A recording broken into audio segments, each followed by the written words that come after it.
Good morning students. आज जो topic हमारा है, आज से स्टार्ट करेंगे अपन डॉट नेट। ठीक है, कल हमने पिछली क्लासेस में अपन ने देखा डॉट नेट फ्रेमवर्क क्या होता है, तो उसी के बेस आज अपन चलेंगे। तो उसमें सबसे पहले जो प्रोग्रामिंग लैंग्वेज हमारी है वो है विजुअल बेसिक डॉट नेट। तो विजुअल बेसिक डॉट नेट में विजुअल बेसिक को अपन बोलते हैं, जिसको वीबी डॉट नेट शॉर्ट में बोलते हैं। तो जब विजुअल बेसिक को अपन डॉट नेट प्लेटफॉर्म पे चलाते हैं तो वो हमारी कौन सी लैंग्वेज बन जाती है? Visual basic dot net. Dot net का फुल फॉर्म हमने कल आपको बताया था कि नेटवर्क इनेबल्ड टेक्नोलॉजी। तो चलते हैं अपन देखते हैं इसमें। तो सबसे पहले अपन बोलते हैं बीबी डॉट नेट। तो बीबी डॉट नेट हमारी क्या है? डॉट नेट फ्रेमवर्क पे चलाते हैं बीबी डॉट नेट। ये देखिए हमने जो इसका फुल फॉर्म बताया था वो अपन क्या बोलते हैं? Visual basic dot net enabled technology. तो सबसे पहले माइक्रोसॉफ्ट ने जो प्रोग्रामिंग लैंग्वेज डेवलप की 2002 में, उससे पहले जो लैंग्वेज हमारे पास ओल्ड लैंग्वेज थी जिसको अपन बोलते थे VB6, विजुअल बेसिक 6। तो विजुअल, और ये high level object oriented programming है। इसको जब विजुअल बेसिक को अपन डॉट नेट प्लेटफॉर्म पे लेके आए तो इसको अपन बोलने लगे VB डॉट नेट। क्लियर? ये VB डॉट नेट लैंग्वेज, इसके अंदर all permitted data types, integer, string, char, long, short, boolean. ठीक है, यूजर डिफाइंड डेटा टाइप्स जैसे हम सपोर्ट करते हैं क्लास। ठीक है, तो वो C++, जावा, ये इसी तरह से में भी हमारे पास। It is not case sensitive language. ये आपकी देखिए केस सेंसिटिव लैंग्वेज नहीं, जबकि C++ जावा आपकी कैसी लैंग्वेज है? केस सेंसिटिव लैंग्वेज है। ठीक है, dot net only run on the Windows operating system. कल भी मैंने बताया था कि डॉट नेट प्रोग्रामिंग को हम सिर्फ किस पे रन कर सकते हैं? विंडोज ऑपरेटिंग सिस्टम पे रन कर सकते हैं, but can also run Linux and macros. अब जो आने वाले वर्जन हैं हो सकता है इनको भी अपन प्लेटफॉर्म इंडिपेंडेंट हो जाए। क्लियर? तो इनको रन आपके लाइनक्स और मैकिंटोश पे रन होंगे। क्लियर? तो सबसे पहले आज अपन स्टार्ट करते हैं प्रोग्रामिंग का पहला पॉइंट। सबसे पहले हम बात करते हैं कि कीवर्ड क्या होते हैं प्रोग्रामिंग में। अपन अगर बात करें कीवर्ड क्या होते हैं, तो प्रोग्रामिंग में कीवर्ड क्या होते हैं? जो किसी भी एप्लीकेशन में, किसी भी प्रोग्रामिंग लैंग्वेज में जो रिजर्व वर्ड होते हैं, जो पहले से डिफाइन किए जाते हैं, वो हमारे क्या कहलाते हैं? कीवर्ड कहलाते हैं। कीवर्ड्स तो देखा ना, एक keyword is the reserve word which the special meaning of the compiler. ठीक है, यानी जो पहले से डिफाइन होते हैं, पहले से बनाए जाते हैं। ठीक है, वो हमारे सारे क्या कहलाते हैं? ठीक है, कौन कौन स्टूडेंट्स आ गए? दीपक सिंह, फैजुल, दीपक, फैजुल, रवि, शोभित, आदित्य, आकाश, दीपक रेखवार, अमन। ठीक है, yes sir. Good morning. Sarvansh Pathak, Sowat, Sadab. और कोई स्टूडेंट्स जिसका नाम नहीं लिया हो? सुरेश, विनेश, विष्णु। ठीक है, ये अटेंडेंस आकांक्षा, आपकी डेली अटेंडेंस होती है, ध्यान रखना आप लोग। ठीक है, क्लियर? तो सबसे पहले आज टॉपिक सर। ठीक है, तो पहला टॉपिक हमारा, हाँ बोले बेटा, बताएं, कोई प्रॉब्लम? कुछ नहीं सर, नो प्रॉब्लम सर। ठीक है, टेंशन नहीं ले, तुम आपको टेंशन नहीं लेकर चला लगे बस। चलिए स्टार्टिंग अपन देखते हैं कीवर्ड। ठीक है, तो कीवर्ड किसी प्रोग्रामिंग लैंग्वेज में रिजर्व वर्ड है जो किसी कंपाइलर के लिए या किसी भी प्लेटफॉर्म के लिए जो पहले से डिफाइन करके रखे जाते हैं, वो सारे हमारे कहलाते हैं keyword. Those meaning can not change, यानी इनके मीनिंग को हम चेंज नहीं कर सकते, वो सारे हमारे क्या कहलाते हैं? कीवर्ड्स। प्रोग्रामिंग लैंग्वेज में such as class name, variable, functions, modules, ये आपके क्या है? सारे कीवर्ड्स यूज होते हैं। जैसे अपन बनाते हैं, जैसे फॉर का नाम, ये तो ये सारे हमारे जो पहले से आपको बने बनाए मिलेंगे वो आपके क्या कहलाते हैं? कीवर्ड्स। क्लियर? तो ये हमारे क्या कहलाते हैं? कीवर्ड्स कहलाते हैं। अब देखिए कीवर्ड्स कौन कौन से कीवर्ड्स हमारे पास है। जैसे हमने यहाँ पे देखा लिस्ट लिखा, Boolean, ByRef, byte, catch, C, या हम आपको C dash, constant, C type, ये जितने भी लिस्ट है ये सारे हमारे क्या कहलाते हैं? कीवर्ड्स कहलाते हैं। ये पहले से बने जो वर्ड हमारे, ये प्रोग्रामिंग लैंग्वेज में हमारे क्या है? कीवर्ड्स। इतनी लिस्ट हमारे पास एक एक का पढ़ेंगे तो टाइम इसी में निकल जाए, लिस्ट में आपको भेज दूंगा। ठीक है, इनका यूज। उसके बाद हम बात करते हैं आइडेंटिफायर्स की। किसकी बात करते हैं? आइडेंटिफायर्स। आइडेंटिफायर्स मतलब हम बात करते हैं किसकी? वेरिएबल्स की। तो बीवी डॉट नेट पे अगर हमें वेरिएबल्स की बात करूं तो वेरिएबल्स डिफाइन करने के कुछ रूल्स होते हैं। उन रूल्स के आधार पर वेरिएबल्स को हम डिफाइन करते हैं। तो सबसे पहले देखिए, हम वेरिएबल अगर डिफाइन करते हैं तो वेरिएबल डिफाइन करने के लिए ध्यान रखना है, इसमें जो तरीका होता है डिम। कीवर्ड लगाएंगे, कौन सा कीवर्ड? डिम। डिम मतलब डायमेंशन, ये ध्यान रखना। अगर हम किसी वेरिएबल को बनाएंगे तो कौन सा कीवर्ड लगाएंगे? डिम। Dim for dimension. उसके बाद यहाँ पे हमारे पास आएगा वेरिएबल नेम। वेरिएबल नेम, जो भी हमें वेरिएबल नेम रखना है। उसके बाद हम कीवर्ड माइप ऑफ रखा करें अपना। उसके बाद हम लगाएंगे एज कीवर्ड। तो पहले हमारे पास dim keyword, dim for dimension. उसके बाद हमारे पास वेरिएबल नेम, फिर एज। एज के बाद हम यहाँ पे लिखेंगे डेटा टाइप। क्या लिखेंगे? Data type. क्या लिखेंगे? डेटा टाइप, यानी कौन सा डेटा टाइप का हम वेरिएबल बना रहे हैं। जैसे सी और सी प्लस प्लस जावा में आप सीधे करते थे इंट ए इंट बी, ऐसा नहीं होगा। इसमें पहले कौन सा कीवर्ड आएगा आपका? पहले डिम, फिर आपका वेरिएबल नेम, फिर कीवर्ड लगेगा एज कीवर्ड, फिर डेटा टाइप। यानी यहाँ ध्यान रखना, dim, dim for dimension, variable name, as किस डेटा टाइप का आप बनाते हैं।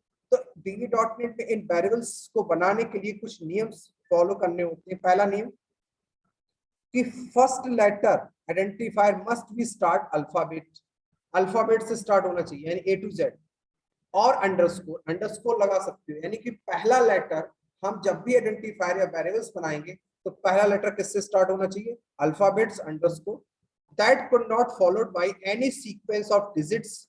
यानी आप उसमें कोई भी डिजिट यूज नहीं कर सकते स्टार्टिंग। यानी स्टार्टिंग में अगर आपको यूज करना है तो सबसे पहले तरीका आपके पास है कि आपको अल्फाबेट या अंडरस्कोर का यूज करना। दूसरा हमारे पास है is the should not contain any reserve word. Reserve word जैसे हमारे पास कीवर्ड, जैसे हमारे पास सपोज दैट ईच कीवर्ड है, तो हम यहाँ पे कोई वेरिएबल नेम ऐसे नहीं बना सकते कि हम वेरिएबल नेम बना दें यहाँ पे डिम, ऐसे नहीं बना सकते। हम लिख रहे हैं डिम और हमने यहाँ पे लिख दिया ईच, तो ये हमारा क्या हो जाएगा? As integer. ये हमारा गलत हो जाएगा क्योंकि ईच क्या है? कीवर्ड। तो कीवर्ड के नाम से हम वेरिएबल नहीं बना सकते। It should not start with any digit, digit से स्टार्ट नहीं होगा। इट शुड मोर देन कितने कैरेक्टर? 51 कैरेक्टर से ज्यादा नहीं होना चाहिए। क्लियर? अगर दो नामों को आपको जोड़ना है, जैसे राम और मिश्रा, दो वेरिएबल अगर आपको बनाना है एक ही नाम, तो आप बीच में किसका यूज करेंगे? अंडरस्कोर। तो कंटेंट टू अंडर, अगर टू वर्ड को यानी टू आइडेंटिफायर्स को आपस में जोड़ना है तो उसके लिए किसका यूज करेंगे? अंडरस्कोर का यूज करेंगे। क्लियर? तो देखिए हमने यहाँ पे कुछ एग्जांपल्स बनाए हुए हैं। क्लियर? दूसरा हमारे पास VB.NET में अगर कमेंट्स आपको देना है तो कमेंट्स देने के लिए C++ में हम जो यूज करते थे, एक तो ये यूज करते थे, तो ये हमारा क्या कहलाता है? Multi line. और एक डबल स्लैश यूज करते थे। पर इसमें अगर हमें किसी लाइन को कमेंट में डालना है तो कमेंट में डालने के लिए हम यहाँ यूज करेंगे सिंगल। क्या यूज करेंगे? सिंगल। ये ज्यादा सिंपल, ध्यान रखना कमेंट्स के लिए। क्लियर? कमेंट में अगर हमें देना है। उसके बाद देखिए वेरिएबल नेम बनाने के जो तरीका हमारे पास dim, variable name, as, data type. ठीक? वेरिएबल नेम में आपका जो हमने रूल बताए उनमें, डेटा टाइप्स में जो डेटा टाइप्स हम बताएंगे उन डेटा टाइप को आपको यूज करना। क्लियर? अब देखिए यहाँ पे समझते हैं, ये आप सब पढ़ चुके, सिर्फ मुझे इसमें बताना है कि कौन कौन से डेटा टाइप्स है। तो देखिए VB.NET में हमारे पास कौन कौन से डेटा टाइप्स हैं? बूलियन। बूलियन मतलब जिसमें हम सिर्फ दो एक वैल्यू स्टोर कर सकते हैं। क्या? ट्रू और फॉल्स। वैल्यू रेंज कितनी होगी? ट्रू स्टोर कर सकते हैं या फॉल्स। नेक्स्ट डेटा टाइप हमारे पास बाइट। मेमोरी में साइज कितना लेगा? ये 1 बाइट। मेमोरी में कितना साइज लेगा? 1 बाइट। इसकी रेंज कितनी होगी? 0 से लेके 255 कैरेक्टर तक हम इसमें स्टोर कर सकते हैं। ठीक है? उसके बाद कैर डेटा टाइप। कैर मेमोरी में लेगा 2 बाइट्स। कैरेक्टर अगर स्टोर करना है तो हम कौन सा डेटा टाइप यूज करेंगे? कैरेक्टर। अगर ट्रू फॉल्स स्टोर करना है तो बूलियन। अगर हमें कोई नंबर स्टोर करना है 255 तक तो बाइट डेटा टाइप। अगर डेट स्टोर करना है तो डेट स्टोर करने के लिए इसमें कौन सा डेटा टाइप है? डेट, जो मेमोरी में कितने साइज लेगा? 8 बाइट्स लेगा। कितने बाइट लेगा? 8 बाइट्स।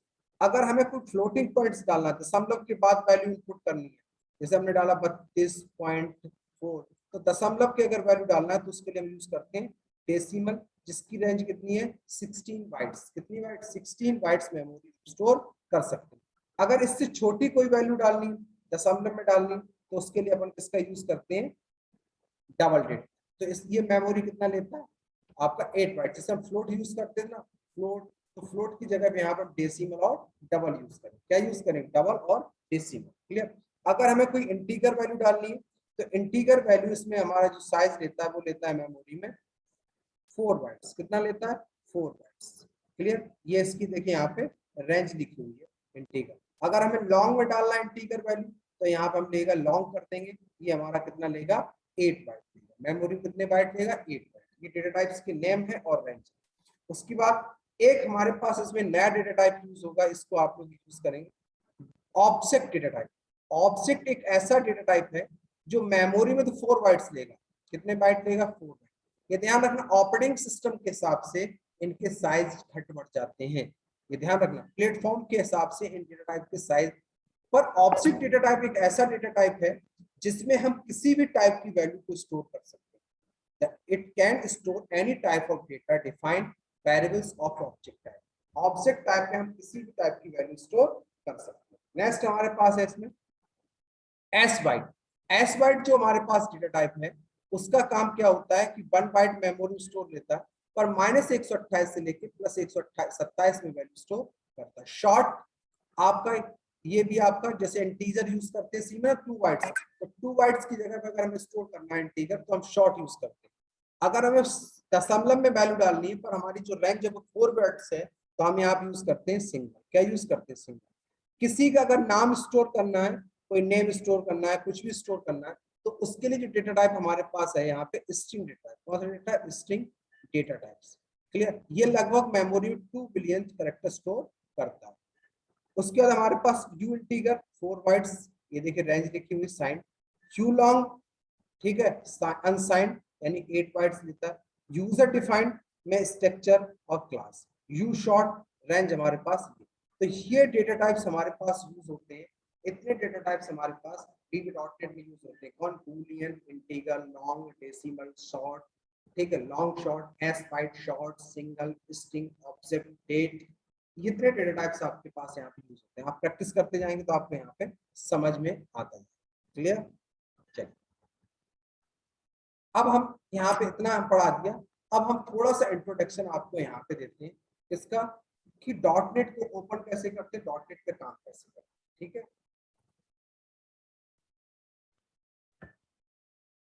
डॉटनेट ओपन कर रहा हूं मैं। तब तक किसी स्टूडेंट का कोई क्वेश्चन हो तो पूछ सकता है, थोड़ा सा टाइम लगे। किसी स्टूडेंट का कोई क्वेश्चन हो, किसी भी students? 15 students. Prince, Suresh, Vishnu, किसी स्टूडेंट का कोई क्वेश्चन हो अभी तक? Any question? किसी स्टूडेंट का कोई क्वेश्चन हो? चलो, कोई क्वेश्चन है बेटा? नहीं है? नो सर, ठीक नो है, सर। चलो। अब देखिए हमने यहाँ से क्या किया, डॉटनेट को ओपन किया। ठीक है, अब डॉटनेट में हम यहाँ पे न्यू प्रोजेक्ट लेंगे। ध्यान से देखिएगा, न्यू प्रोजेक्ट लेंगे। क्या लेंगे? न्यू प्रोजेक्ट लेंगे। क्लियर? ये देख न्यू। और यहाँ पे जो लैंग्वेज सिलेक्ट करेंगे वो कौन सी लैंग्वेज सिलेक्ट करेंगे? Visual basic. ये ध्यान रखना, कुछ लोग स्टूडेंट्स यहाँ पे भी गलती करेंगे, विजुअल C++ लेंगे, पैब ले लेंगे, क्लाउड ले लेंगे। तो आपको यहाँ से सिर्फ कौन सी लैंग्वेज लेना है? विजुअल बेसिक लैंग्वेज लेंगे। कौन सी लैंग्वेज? Visual basic. और विजुअल बेसिक में भी किस पे काम करना है आपको? विंडोज एप्लीकेशन पे काम करना है। किस पे काम करना? Windows application. तो विंडोज एप्लीकेशन लेना। और हमने जैसे यहाँ पे लिख लिया प्रोजेक्ट का नाम, जैसे हमने लिख लिया यहाँ पे, मान लो भी हमने बनाया डेमो कैट। प्रोजेक्ट का नाम देते डेमो कैलकुलेटर। डेमो, और हमने इसको डेमो कैलकुलेटर पहले से बड़ा हुआ है, इसका नाम हमने। ठीक है, ये देखिए हमारा यहाँ पे खुल गया। ये देखिए फॉर्म हमारे पास आ गया।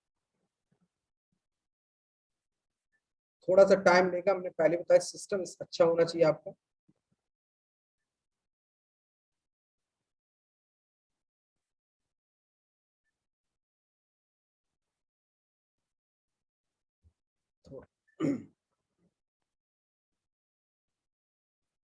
ये देखिए फॉर्म। अब ये देखिए जैसे फॉर्म आया, इस फॉर्म पे अब जो भी काम करेंगे वो हम इस फॉर्म पे काम करेंगे। इस फॉर्म को क्या करेंगे? फॉर्म। इस फॉर्म को देखिए छोटा बड़ा कर सकते हैं। अब इस फॉर्म पे जैसे नाम लिखा हुआ फॉर्म 1, इसका हमें नाम चेंज करना है। तो नाम चेंज करने के लिए यहाँ पे राइट क्लिक करेंगे, ये प्रॉपर्टी विंडो खुल जाएगी। क्या खुल जाएगी? प्रॉपर्टी। तो जो भी इसके कंपोनेंट खुलेंगे वो हमारे क्या कहलाएंगे, आईडी कहलाएंगे। क्या कहलाएंगे, आईडी। जैसे प्रॉपर्टी, कोई सेटिंग करनी है, कोई नाम चेंज करना, कुछ भी करना, तो प्रॉपर्टी विंडो आएगी। कोई एरर देखनी है कि प्रोजेक्ट में कोई एरर नहीं, तो व्यू में जाओगे, आपकी यहाँ पे एरर लिस्ट आ जाएगी, ये एरर लिस्ट देखने के लिए। ठीक है, फॉर्म को अगर हमें डिजाइन करना है तो डिजाइन करने के लिए हमारे पास यहाँ पे टूल बॉक्स मिलेगा। क्या मिलेगा, टूल बॉक्स। ये देखिए सारे कंट्रोल्स अवेलेबल हो जाएंगे हमारे पास। ये कंट्रोल्स अभी एक एक करके आपको सारे कंट्रोल्स पढ़ाए जाएंगे। एक और इसमें चीज मिलेगी आपको, सोल्यूशन एक्सप्लोरर। ये सोल्यूशन एक्सप्लोरर क्या होता है कि पूरे प्रोजेक्ट की सेटिंग कहाँ होती है, सोल्यूशन एक्सप्लोरर। कोई फॉर्म डिलीट करना है, जैसे इस फॉर्म को डिलीट करना है, रीनेम करना है, नया फॉर्म ऐड करना है, तो ऐड करने के लिए हम न्यू फॉर्म ऐड कर, तो जितनी भी सेटिंग्स होंगी वो सारी किसमें मिलेंगी, सोल्यूशन एक्सप्लोरर। तो ये जो हम सामने हमारा खुला हुआ है, ये हमारा कहलाता है आईडी इंटीग्रेटेड डेवलपमेंट। एक क्वेश्चन आपका बहुत ज्यादा पूछा जाएगा कि विजुअल बेसिक में आईडी क्या होता है। तो आईडी क्या होता है, इंटीग्रेटेड एनवायरनमेंट। ठीक है, जिसमें हम किसी भी एप्लीकेशन को रैपिडली यानी फास्ट तैयार कर सकते हैं। किसी भी एप्लीकेशन कैसे तैयार कर सकते हैं अपन, फास्ट तैयार कर सकते हैं और उस पर हम अपन काम कर सकते हैं। किसी एप्लीकेशन को फास्ट तैयार कर सकते हैं और उस पर काम कर सकते हैं। क्लियर।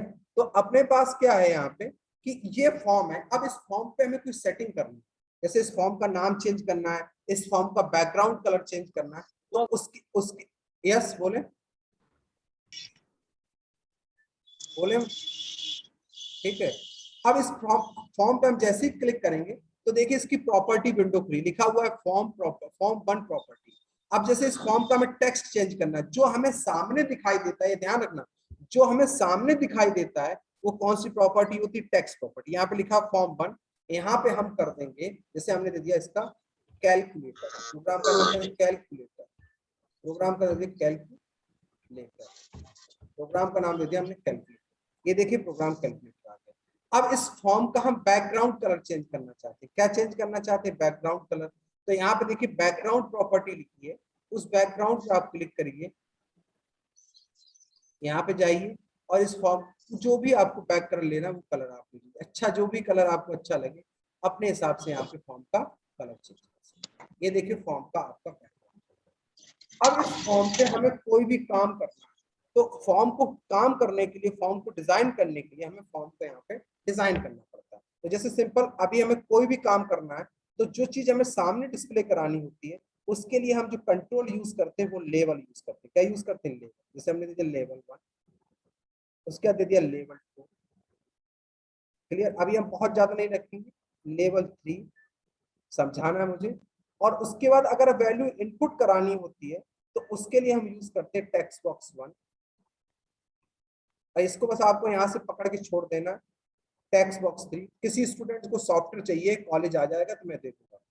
उसके बाद हमने यहाँ पे दे दिया टेक्स्ट बॉक्स। क्लियर। अब इस फॉर्म पे हमें कोई ऐड करना है, रिकॉर्ड्स को ऐड करना है। तो रिकॉर्ड्स को ऐड करने के लिए हमने यहाँ पे जब हम रखते हैं तो उसके लिए क्या रखना पड़ेगा, अब इस फॉर्म को हमें डिजाइन करना है। तो इस फॉर्म को हम पहले फॉन्ट बढ़ा लेते हैं, तो राइट क्लिक करेंगे, प्रॉपर्टी, जो भी सेटिंग करेंगे कहाँ करेंगे, प्रॉपर्टी विंडो में करेंगे। तो यहाँ पे फॉन्ट, फॉन्ट के बाद हमने यहाँ पे क्लिक किया और हमें जो भी फॉन्ट लेना, बोल्ड लिया और यहाँ साइज कर दिया 10। कितना कर दिया, साइज कर दिया 10। ये देखिए हमारे पास आ गया। अब इस फॉर्म पे हमें यहाँ पे देना है मैसेज, तो राइट क्लिक करेंगे इस लेवल पे, जिसपे सेटिंग करनी है उस कंट्रोल पे सिलेक्ट करना पड़ेगा। अब यहाँ पे हमने बताया जो सामने डिस्प्ले होता है वो कहाँ देते हैं, टेक्स्ट में, और यहाँ पे करेंगे enter the first value, first value. Clear. इसी तरह अब इसमें भी करेंगे हम, right click property, enter the second, ये हो गया। क्लियर। अब इसमें हमें क्या चाहिए, रिजल्ट चाहिए। तो रिजल्ट के लिए हमने यहाँ पे दे दिया आउटपुट। क्या दे दिया, आउट। दूसरी चीज कि जब भी हम यूज करते हैं प्रोग्रामिंग लैंग्वेज, तो हम इन टेक्स्ट बॉक्सेस का नाम जरूर चेंज कर लेते हैं। क्या यूज चेंज कर लेते हैं, नाम जरूर चेंज कर लेते हैं। तो नाम चेंज करने के लिए अपन क्या करते हैं, राइट क्लिक करेंगे, प्रॉपर्टी में जाएंगे और यहाँ पे देखिए टीएक्सटी लिखा टेक्स्ट बॉक्स 1, तो टेक्स्ट बॉक्स पहचानने के लिए हम यहाँ पे यूज करते हैं txt नंबर, यानी नंबर 1 के लिए।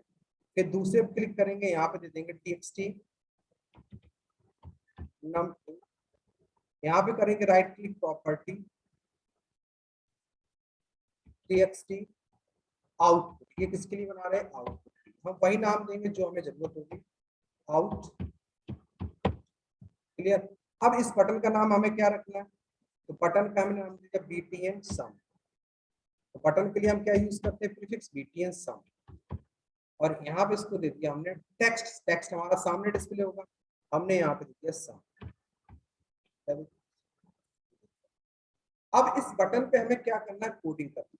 तो ये देखा ना, जो सामने हमको दिखता है ये हमारी कहलाती है डिजाइन विंडो। कौन सी विंडो कहलाती है? Design window. अब इस बटन पे हमें कोडिंग करना है, तो इस बटन पे डबल क्लिक करेंगे। क्या करेंगे? Double click. ये देखिए इस बटन का क्लिक इवेंट खुल गया। कौन सा इवेंट खुल गया? Click event. ये देखिए प्योर ऑब्जेक्ट ओरिएंटेड प्रोग्रामिंग है, तो जो इवेंट्स होते हैं वो हमारे क्या कहलाते हैं? मेथड कहलाते हैं। क्या कहलाते हैं? मेथड्स कहलाते हैं। और ये देखिए मेथड्स फॉर्म 1 क्लास के अंदर लिखा गया। तो प्राइवेट है, यानी इसको हम बाहर यूज नहीं कर सकते।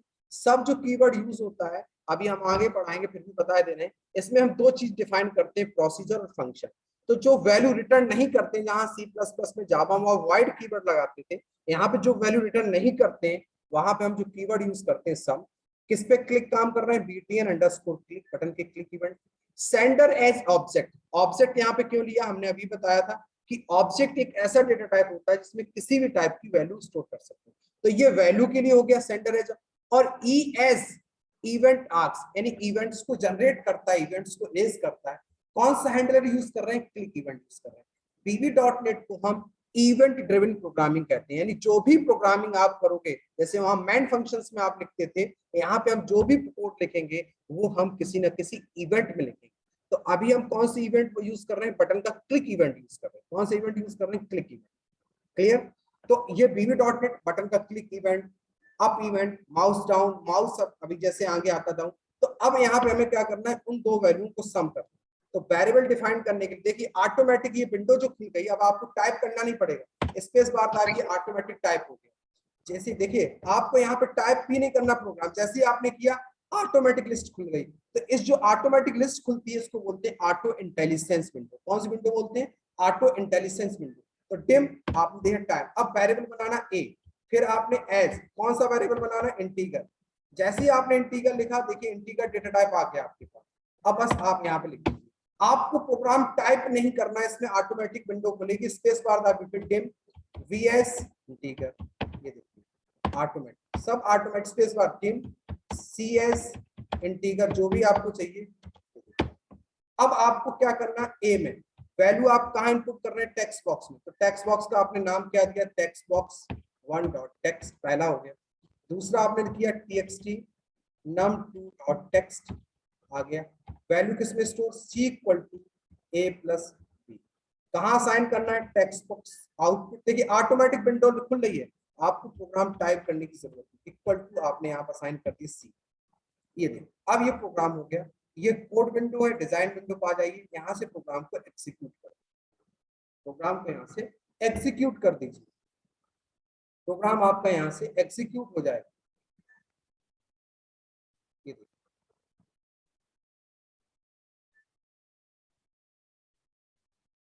आप हमारे साथ बने रहिए। .NET सीखना है सभी को, तो आप सॉफ्टवेयर ले जाइए, हमसे आके इंस्टॉल करा लीजिए, घर में प्रैक्टिस करिए जिनके पास कंप्यूटर है। ठीक है, आप .NET सीख लेंगे तो .NET अपने आप, देखिए आपका फॉर्म रन हो गया। अब आप यहाँ पे वैल्यू इनपुट कर दीजिए, ये देखिए आपका रिजल्ट इस टैब से। देखिए प्रोग्राम आप इसमें इतनी फास्ट प्रोग्रामिंग कर सकते हैं, जैसे C++, जावा में आपको बहुत टाइम लगता था, आप उसकी, क्योंकि इतनी। हाँ बोलिए, कोई क्वेश्चन है? नहीं क्वेश्चन बोले?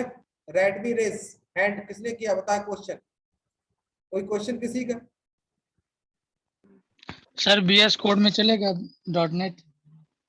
VS कोड में बेटा नहीं बता सकते मोबाइल पे। मोबाइल पे क्योंकि बहुत ज्यादा मेमोरी खर्च करता है, तो हम इसको नहीं बता सकते, क्योंकि आपको .NET का सॉफ्टवेयर डालना ही डालना पड़ेगा। ठीक है सर।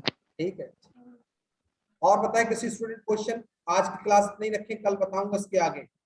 बहुत आराम चल रहा हूँ, किसी स्टूडेंट्स को कोई प्रॉब्लम हो आज नोट्स भेज दूंगा, इनको पढ़ेंगे। किसी स्टूडेंट, जिन स्टूडेंट्स के पास सिस्टम है, लैपटॉप है, कोई है, तो वो आके हमारे पास आके संपर्क कर ले, यहाँ से सॉल्व कर ले, ठीक है। अब मैं उनको इंस्टॉल जब तक क्लासें नहीं हो रही हैं, ठीक है। इतना समझ में आया आज? जी sir. Aditya, Pradeep yes sir, आया समझ में। प्रदीप सोनी। Yes sir. जी सर। हाँ, तो जिन स्टूडेंट्स को कोई प्रॉब्लम हो, दीपक रैकवार। जी सर, आ गया। चलिए इतना आज आप इतना ही जी आज सर, आ गया। करिएगा। किसी स्टूडेंट्स को कोई प्रॉब्लम आए तो स्क्रीनशॉट लेके भेजिएगा। अब देखिए एक चीज और इसमें हम आपको बताना चाहेंगे, जैसे गलती से आपने यहाँ पे नाम आपने A1 डिफाइन किया और आप यहाँ पे यूज क्या कर रहे हैं, ए यूज कर रहे हैं, तो देखिए ऑटोमेटिक यहाँ पे देखिए लाइन आ गई अंडरलाइन। तो आपके देखिए आप व्यू में जाएंगे, आपकी देखिए एरर लिस्ट में जाएंगे, तो ये देखिए आपको बता रहा है यहाँ automatic A is not declared. आप क्लिक कर देंगे, पॉइंटर आपका वहीं पहुंच जाएगा जहां पे आपने गलती की। यानी इतनी अच्छी प्रोग्रामिंग लैंग्वेज है जिसमें आपको सिर्फ थोड़ा सा सेंस लगाना है, सारी चीजें आपकी क्लियर हो जाए। क्लियर? अगर आपने जैसे टेक्स्ट बॉक्स का नाम यहाँ चेंज किया और नाम आपने कुछ और यूज किया, तो देखिए बता देगा txt num is not declared। देखिए आप, और अंडरलाइन आ गया उसके नीचे, आप यहाँ पे बंद कर दीजिए। आप एक चीज और ध्यान रखिएगा, अगर आपकी काम करने में ऑटो इंटेलिजेंट विंडो नहीं खुलती तो आप समझ जाइए कि आपके कोड में कहीं ना कहीं एरर है। ठीक है, तो आज के लिए इतना ही, आज इतना ही रखते हैं अपन, ज्यादा नहीं बताते हैं। कल अपन इसी प्रोग्राम पे और चर्चा करेंगे और चीजें आपको बताएंगे कैसे आपको काम करना। ठीक है, तो आज हमने आपको कीवर्ड, वेरिएबल डिफाइन करना और डेटा टाइप्स ये भेज दूंगा। अगर किसी स्टूडेंट को कोई प्रॉब्लम हो बताइएगा। ठीक है, ओके सर। ठीक है, थैंक यू।